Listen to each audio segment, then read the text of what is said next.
Hello everyone. Today I'm going to overview the Sega Genesis, specifically the Model 1. But, I also have a surprise. I got a Japanese Sega Genesis, which is actually called the Sega Megadrive, or Megadrive Sega. Now this is the Model 1, so it has a bit more features. It looks, I personally think it looks better, and supposedly the sound chip is actually better in this one, better quality. There's a few differences from the original, or the second generation Genesis, which I don't sadly have with me, but mainly it's bigger. It has the power light right here. It says 16-bit on it, in case you didn't know. And more importantly, there's a little console here. So you have an on and off switch, a reset button, and note how it's white. And a little slider here to change the volume of the headphone jack right here. So if you're playing in the dark at midnight, you don't want to wake up the parents, plug in your headphones and full play. And this gives out stereo sound, unlike the back of it. So let's go on. This is the little flappy door. Let's go on to the Japanese version, which is a bit different. Now, right away you can see there is no logo at the top, it's actually on the side here. It also says AV Intelligence Terminal.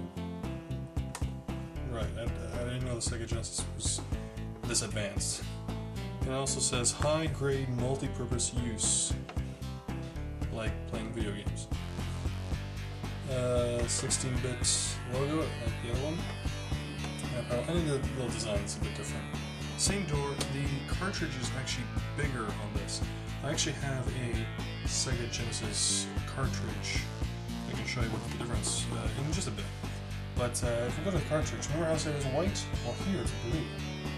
And there's a cartridge lock, so when you click it, it'll lock the cartridge in place.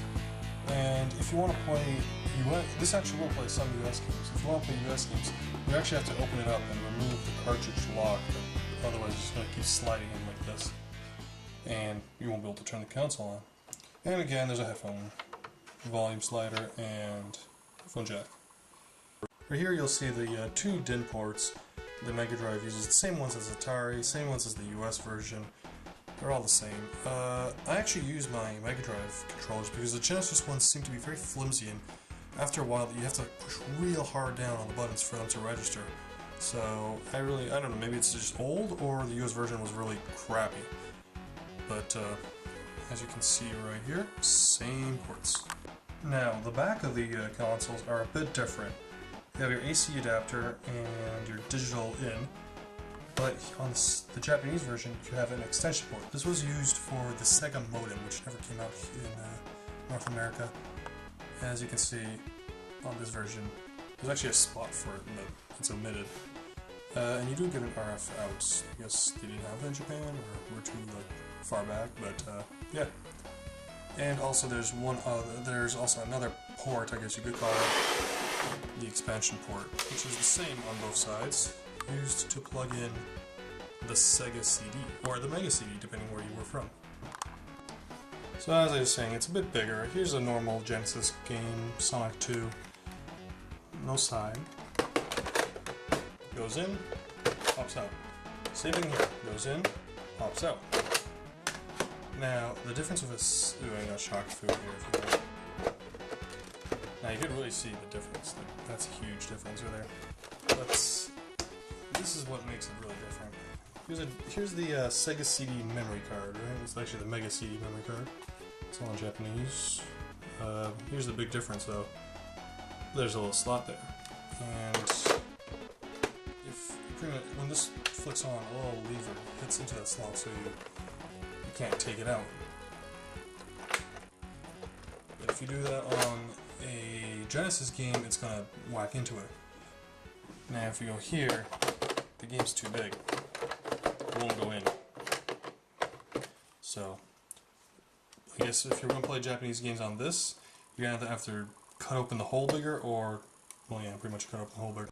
Okay, so this is the Sega CD, and it's a CD-ROM, pretty much as a console in itself.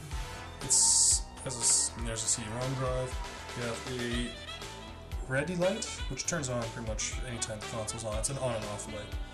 And you have a access light, which blinks whenever you're reading. I'm pretty sure it's open. Blinks, not blinks, but stays on when the tray's open. And yeah, it's pretty much access light. The console hooks up to that expansion board I showed you. There's going to be a metal RF shield here. I don't use RF, so I guess it really doesn't matter. But I don't have it. But it will have locked into this area right here. Let's see. On the side here is it's hard to explain, but pretty much that headphone jack, you can hook a cable from here, bundle it around here, and run it to the back to get full stereo sound from this thing, which I think is kind of excessive. So, and I'm not really that much audio buff to really care. I don't like cables hanging everywhere, it looks ridiculous.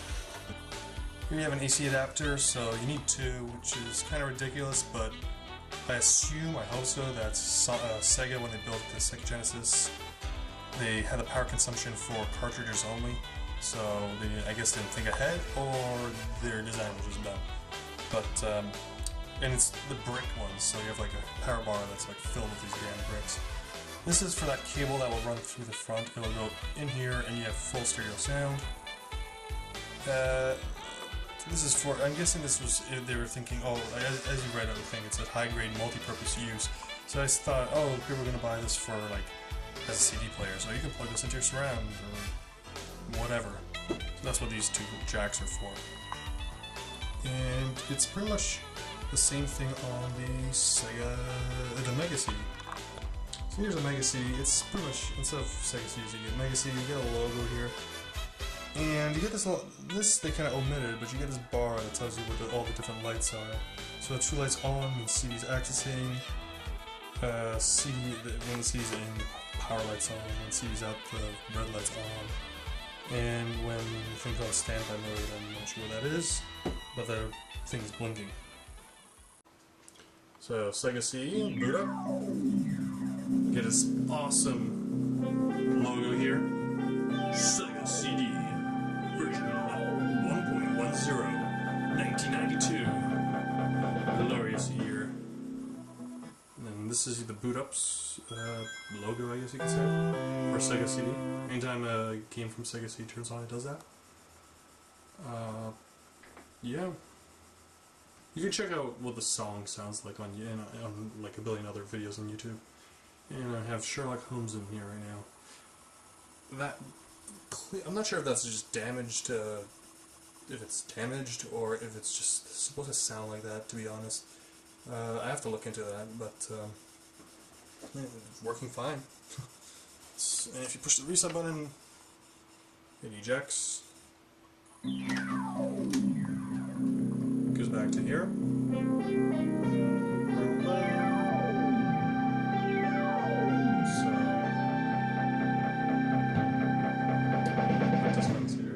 Anyway,